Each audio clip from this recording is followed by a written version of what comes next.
এদিকটা নদীর জোয়ার বাটা ঢেউ, এদিকটা রাস্তা, তার অপোজিটিভ পাশেই এখানে আবার মাছ চাষ করা হয়।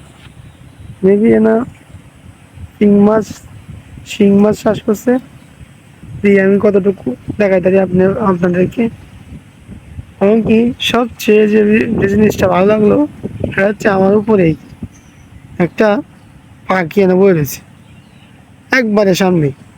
তো কতটুক মহব্বত প্রিয় হইলে পাখিরাও ভয় পায় না, এমনকি কাছে থাকে। তো মানুষকে এভাবেই গড়তে হইব যে আমি যেন, আমাকে যেন কেউ ভয় না পায়, সবাই যেন আমার কাছে আসতে চায়, এমনকি প্রকৃতিটাকে বুঝতে পারে। প্রকৃতিটা আসলে কি, কি আছে, কি আসল বিষয়। এই যে পুকুরটা, পুকুরে শিং মাছ চাষ করছে। ওই পাশে দিয়ে আবার কলা গাছ, প্রচুর কলা গাছ। এদিক দিয়ে আবার কিছু বক যা পুকুরের পাশে বৈশা রয়েছে, এই যে ওইগুলো ফিশারি। এদিক দিয়ে আবার আমার ছোট ভাই একটা, আমার চাচাতো ভাই আবার আমাদেরকে ছেড়েই চলে গেছে, আল্লাহ তাআলা ডাকে। আর এদিক দিয়ে নদী, হাইরে ঢেউ, হাইরে বাতাস। শুক্রিয়া, শুক্রিয়া, আলহামদুলিল্লাহ, শুক্রিয়া। আবার এই যে দূরে, ওই পাশে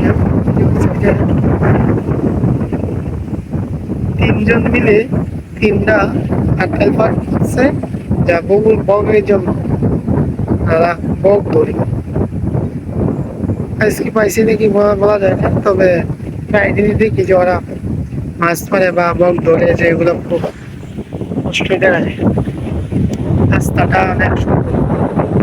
এই রাস্তাটাই যদি আপনাদেরকে আমি নিয়ে আসতে পারতাম, হয়তোবা এর চেয়েও কোনো নিম্ন কোনো রাস্তা দিয়ে আমরা অনেক সময় অনেক জায়গায় বা ভ্রমণ করতে যাই, বা কেউ করতে যাই, ঘুরতে যাই। কিন্তু এমন রাস্তা নদীর পাশেই, এটা বিরল, এটা বলা অসম্ভব, ওরা বা বল খুব কমই সব দেখা যায়। রাস্তাটা অনেক সুন্দর, পরিপাটি, এবং কি সাজানো গোছানো গুজানো মনে হয়। নদীর এমন স্রোত, এবং কি ঢেউয়ের কলকল ধ্বনি, বাতাসের এই মুহুমুহু শব্দ, পাতার এই শব্দ, এগুলো কি তুমি মনে করছো এমনি এমনি হচ্ছে? না, কোনো না কোনো মালিক, কোনো না কোনো সৃষ্টিকর্তার দ্বারাই তা সম্ভব। এবং তার দ্বারায় উছিলায়, ইশারায় এসব, এই যে নদীর খলখল শব্দ, এই যে নদীর ঢেউ, এগুলো দিয়ে আমাদেরকে বোঝায় যে কোনো না কোনো মালিক আমাদেরকে পাঠিয়েছে আমাদেরকে শান্ত করার জন্য। এই অশান্ত মনকে শান্ত করার জন্য নদীর বুকের এই কিনারে যখন এসে বসি না, মনে হয় যেন যে একবারে মায়ের কুলে এসে বসেছি। যেমন মায়ের কুলে আইসা বসলে কোনো টেনশন, কোনো অভাব, কোনো কষ্ট, কোনো কিছুই মনে থাকে না, ঠিক তেমনই এই নদীর কিনারায় এসে বসলে মন চায়, মনে হয় যেন তেমনই একটা অবস্থানে আছি। সো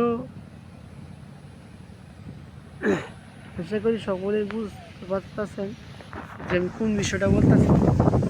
আল্লাহ তাআলার সৃষ্টি, এই নিয়ামত আমরা আজীবন ইহকাল আমল করে কিছু করার নেই। কারণ আজীবন আমল করব, আজীবন নামাজ পড়ব, আজীবন অনন্তকাল নামাজ পড়ব। নামাজ পড়তে পড়তে কপালে দাগ, হাঁটুতে দাগ, এবং কি হয়তোবা এক সময় দেখা যাবে অচল অবস্থা হয়ে যাবে। কিন্তু আল্লাহ তাআলা যে দুটি হাত দিছে, এই যে আঙ্গুল, এই যে দুটা হাত, এই যে দুটা পা, এর শুকরিয়া আদায় করা আমাদের সাধ্যের বাইরে। আজীবন যদি আমল করি কিছু করার নাই। কারণ কি না দিছে, না চাইতেও দিছে। সবচেয়ে বড় যে জিনিসটা, সবচেয়ে যে বড় যে জিনিসটা, এটা হচ্ছে এই যে মহাবিশ্ব যেগুলো তো পারত তিনি আমাদেরকে অন্য কোনো গ্যালাক্সিতে বা অন্য কোনো গ্রহতে বা অন্য কোনো জাতিতে রূপান্তর করত। সবচেয়ে বড় ভালো লাগে